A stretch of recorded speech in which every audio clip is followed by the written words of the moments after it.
Hi అండి. Welcome to Big Boss updates.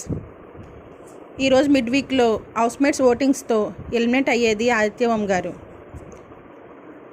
Big boss night 12కి అందరినీ bags రెడీగా పెట్టుకోమని, విష్ణుప్రియాని, నైనికాను, ఆదిత్య ఓం ముగ్గురులో ఒకరు హౌస్ నుండి బయటకు పంపాలనుకుంటున్నారో తగిన రీజన్స్తో ఓటు చేయమని హౌస్మేట్స్కి ఒక టాస్క్ ఇస్తాడు Bigg boss.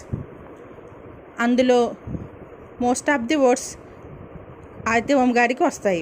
Big Boss Aditya Om గారిని హౌస్మేట్స్ ఓటింగ్స్ వల్ల ఎలిమినేట్ అవుతున్నారని ఎలిమినేట్ చేస్తారు. అయినప్పటికీ ఆదిత్య ఓం గారిని సీక్రెట్ రూమ్లో పెట్టి మళ్ళీ వైల్డ్ కార్డ్ ఎంట్రీస్తో కానీ వైల్డ్ కార్డ్ ఎంట్రీస్ అయ్యాక కానీ హౌస్లోకి పంపే ఛాన్స్ ఉందని హౌస్మేట్స్ అండ్ ఆడియన్స్ అభిప్రాయపడుతున్నారు. బిగ్ బాస్ చెప్పిన ముగ్గురులో ప్రజెంట్ గేమ్ అండ్ కాన్ఫిడెన్స్ లెవెల్లో ఆదిత్య ఓం గారే హైలో ఉన్నప్పటికీ ఫ్రెండ్షిప్తో ఓట్స్ వేసుకున్నారని కొంతమంది అభిప్రాయపడుతున్నారు. మీరు ఏమనుకుంటున్నారు? ఆదిత్య ఓం గారిని ఎలిమినేట్ చేయడం కరెక్ట్ అనుకుంటున్నారా, లేదా? మీ అభిప్రాయాన్ని వీడియో కింద ఉన్న కామెంట్ బాక్స్లో కామెంట్ చేయండి. మరియు మన ఛానల్ సబ్స్క్రైబ్ చేయండి. Thank you for the watching.